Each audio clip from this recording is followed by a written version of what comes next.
নমস্কার বন্ধুরা, আপনাদের সবাইকে মামনির পাকশালায় অনেক অনেক স্বাগত। আজকে আমরা তৈরি করছি নিরামিষ আলু ফুলকপির তরকারি। প্রথমে জিরে আর আদাটা আমরা বেটে নিলাম। এরপর শুকনো লঙ্কা আর কাঁচা লঙ্কা বেটে নিলাম।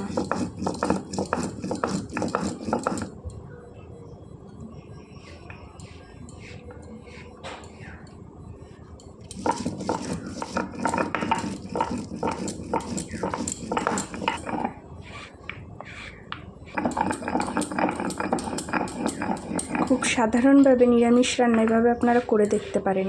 খেতেও সুস্বাদু হবে, স্বাস্থ্যের পক্ষেও অনেক উপকারী। আশা করি আপনাদের সবার ভালো লাগবে রেসিপিটা। প্রথমে গরম জলে আলু আর ফুলকপিটাকে একটু লবণ আর একটু হলুদ সামান্য পরিমাণে দিয়ে সেদ্ধ করে নেব।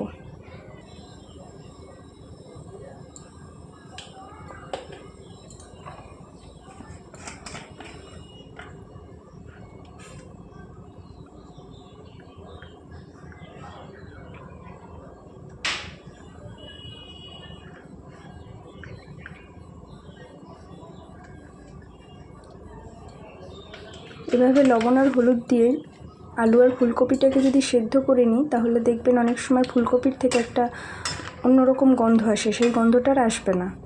সেদ্ধ করে জলটা ফেলে দিলে সেই ফুলকপির যে একটা আলাদা গন্ধ আছে, সেই গন্ধটা একেবারের জন্য চলে যাবে।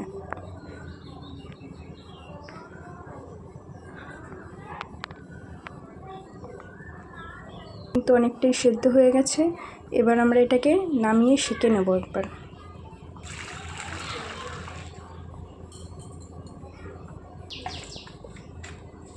এখানে আমরা কোনো গরম মশলা ব্যবহার করব না, তার জন্য একটু গোটা জিরা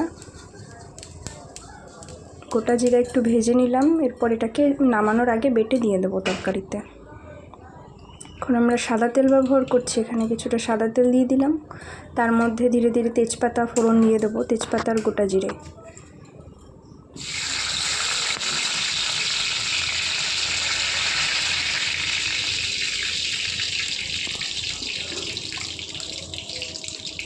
জিরেটা ভাজা হয়ে গেলে এরপর সেদ্ধ করা ফুলকপিটা আমরা ভেজে নেব।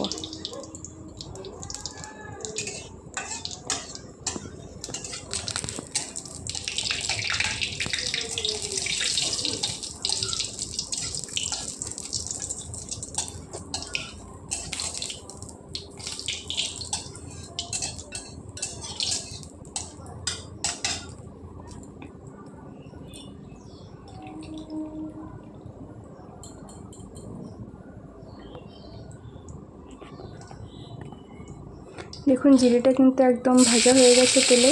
এবার আমরা সেদ্ধ করা ফুলকপিটা দিয়ে দিলাম। ফুলকপিটা কিছুটা ভেজে উঠিয়ে নেব।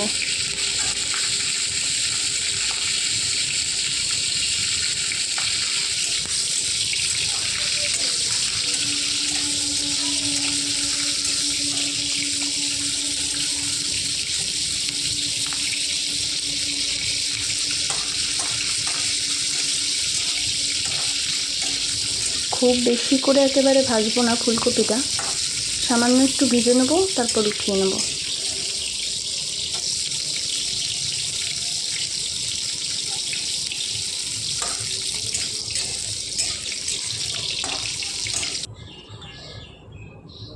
এরপর সেদ্ধ করা আলুটা দিয়ে দেবো তেলের মধ্যে।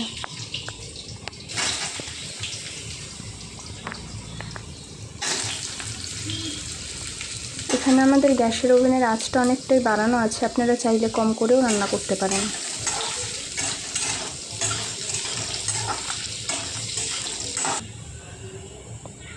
আলুটা একটু ভাজা ভাজা হয়ে গেছে। এখন যে কাঁচা লঙ্কা আর শুকনো লঙ্কাটা আমরা বেটে রেখেছিলাম সেটা, আর গোটা জিরে আর আদা বেটে রেখেছিলাম সেটা দিয়ে দিলাম। আর এর মধ্যে যাতে তেল না ছিটকে যায় তার জন্য সামান্য একটু জল, মশলা ধোয়া জলটা আমরা দিয়ে দিলাম। এবার মশলাটাকে বেশ ভালো করে কষিয়ে নেব যতক্ষণ না একটু তেল ছাড়ছে।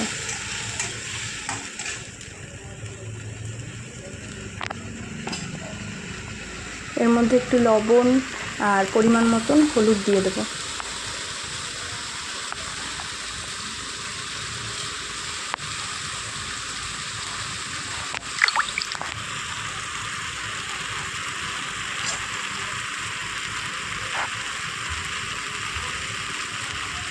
এখানে আমি 2টো কাঁচা লঙ্কা দিয়ে দিলাম। আপনারা চাইলে আরও বেশিও দিতে পারেন বা নাও দিতে পারেন, আপনারা কীভাবে ঝাল খাবেন তার উপর নির্ভর করবে।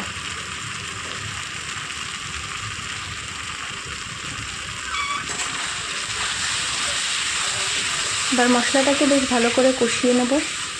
দেখুন একটু একটু করে তেল ছাড়ছে। পরিমাণ মতন হলুদ দিয়ে দেব, আর চাইলে সামান্য একটু চিনিও ছিটিয়ে দিতে পারেন।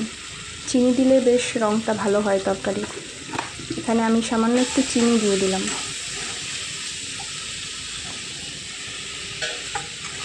এবার যে ভেজে রাখা ফুলকপিটা আমরা তুলে রেখেছিলাম সেটা দিয়ে দিলাম, দিয়ে সামান্য একটু নাড়াচাড়া করে জল দিয়ে দিই।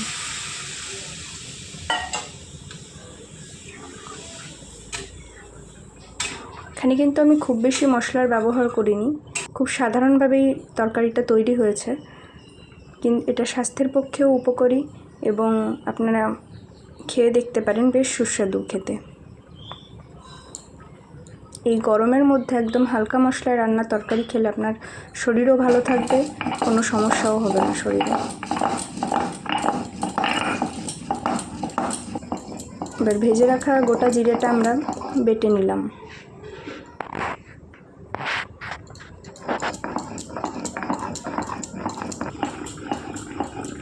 তরকারিটা প্রায় হয়ে গেছে, দেখুন সব আলু ফুলকপি সবই সেদ্ধ হয়ে গেছে, ঝোলটাও অনেকটা টেনে গেছে।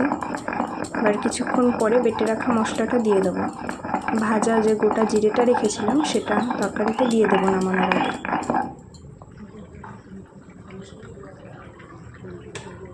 আলুগুলো চাইলে একটু ঘেটে দিতে পারেন, তরকারিটা বেশ গাঢ় হবে, তাহলে আর দেখতেও ভালো লাগবে। আমি এইভাবে আলুগুলো ভেঙে দিলাম।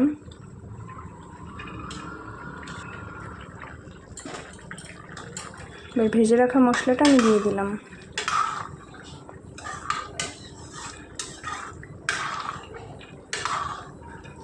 আমার তরকারি কিন্তু পুরোপুরি রেডি হয়ে গেছে, এবার নামিয়ে নেব। আপনারাও এইভাবে ট্রাই করে দেখতে পারেন, আশা করি ভালো লাগবে। সবাই সুস্থ থাকবেন, ভালো থাকবেন।